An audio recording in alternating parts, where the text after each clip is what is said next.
नमस्कार। आज की इस गहरी और शांत चर्चा में हम एक ऐसे विषय पर बात करेंगे जो हम सबकी जिंदगी से बहुत करीब से जुड़ा है। आज के इस भागदौड़ भरी दुनिया में जहां ओवरथिंकिंग, एंजाइटी और स्ट्रेस हमारी रोजमर्रा की जिंदगी का हिस्सा बन गए हैं, वहां हमारी प्राचीन आध्यात्मिक प्रैक्टिस और हनुमान भक्ति किस तरह हमारे मन के लिए एक मजबूत आधार या एंकर बन सकती है।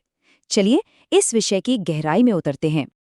कभी कभी हम एक ऐसी थकान महसूस करते हैं जो शारीरिक नहीं बल्कि मानसिक होती है। एक अजीब सा अकेलापन जिसे आज की इस चमक दमक वाली डिजिटल दुनिया भी भर नहीं पाती। बाहर से सब जुड़े हुए लगते हैं पर अंदर से एक खालीपन है। ऐसे में एक बहुत बड़ा सवाल उठता है, क्या वाकई सदियों पुरानी ये भक्ति आधुनिक युग के इस तनाव, डिप्रेशन और खालीपन को पूरी तरह मिटा सकती है? सच्चाई तो ये है कि आज का दिमाग हर वक्त किसी न किसी चीज में उलझा हुआ है। लगातार स्ट्रेस, फोन का भटकाव और सबसे बड़ा असफलता या फेलियर का डर।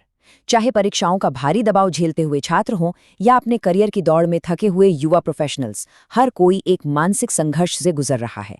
ऐसे में अंदर से टूटने के बजाय एक ऐसी आंतरिक शक्ति की जरूरत होती है जो कभी न डिगे, एक ऐसा अटूट सहारा जो हर डर और हर एंग्जाइटी को खत्म कर सके।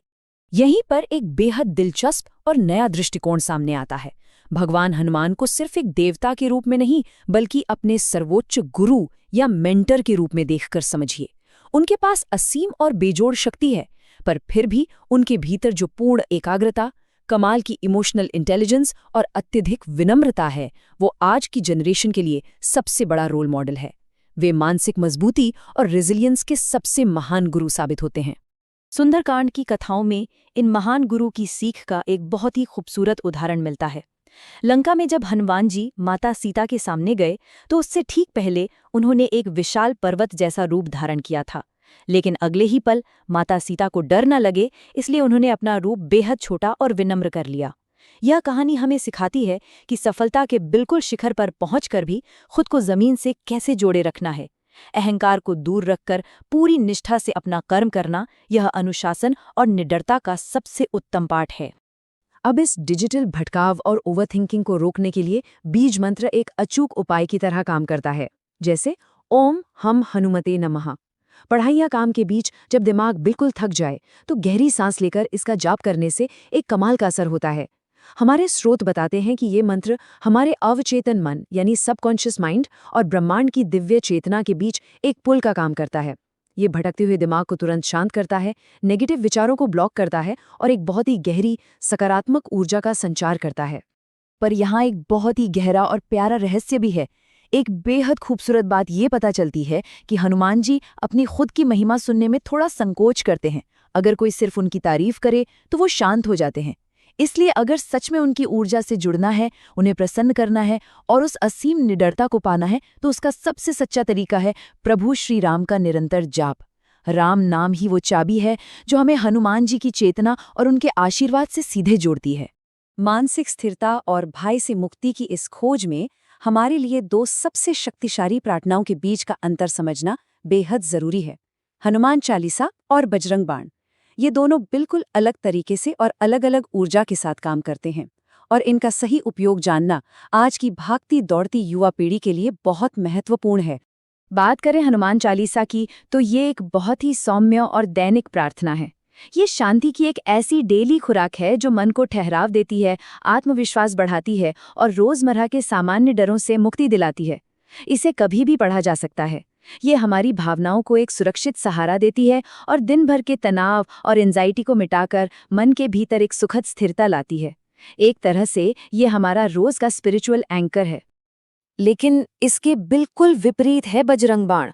ये कोई रोजमर्रा की प्रार्थना नहीं है, बल्कि एक तीव्र आपातकालीन आध्यात्मिक अस्त्र है, एक स्पिरिचुअल वेपन। ये एक ऐसी गहरी पुकार है जिसे केवल और केवल उन घोर संकटों के लिए सुरक्षित रखा गया है जब जीवन में हर रास्ता बंद नजर आए और जब कोई दूसरी उम्मीद ही न बची हो। ये अपने इष्ट देवता को एक तत्काल शपथ यानी कसम में बांधने का काम करता है। इसकी तीव्रता और शक्ति को जरा इस एक पंक्ति से समझिए, इन्हें मारूं तो ही शपथ राम की। ये बहुत ही भारी और शक्तिशाली पुकार है। इन पंक्तियों के माध्यम से भगवान हनुमान को सीधे श्री राम की शपथ दी जाती है, जो उन्हें तुरंत आकर रक्षा करने के लिए बाध्य कर देती है। यह कोई सामान्य विनती नहीं, बल्कि एक अत्यंत उग्र ऊर्जा और दिव्य संरक्षण का आह्वान है। और सच कहूं तो इसी प्रचंड ऊर्जा के कारण इसके स्रोत एक स्पष्ट चेतावनी भी देते हैं। अगर इस आपातकालीन अस्त्र का उपयोग रोजमर्रा की छोटी-मोटी परेशानियों या पढ़ाई के सामान्य तनाव के लिए किया जाए, तो ये फायदे की जगह नुकसान कर सकता है। ये हमारी मानसिक शांति को भंग कर सकता है। इससे मन के भीतर बिना वजह क्रोध, चिड़चिड़ापन और मानसिक हताशा बढ़ सकती है। इसलिए इसे केवल विशेष और अत्यंत कठिन परिस्थितियों के लिए ही संभाल कर रखा जाना चाहिए। तो फिर एक व्यस्त छात्र या करियर बनाने में जुटे युवा के लिए सही दैनिक विधि क्या होनी चाहिए? तरीका बहुत ही सरल और शांति देने वाला है।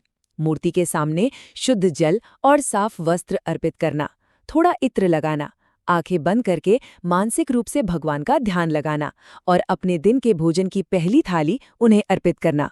हॉस्टल या पीजी में रहने वालों के लिए ये सादगी भरा अनुशासन किसी चमत्कार से कम नहीं है। ये दिन भर के लिए असीम एकाग्रता और मानसिक शांति प्रदान करता है।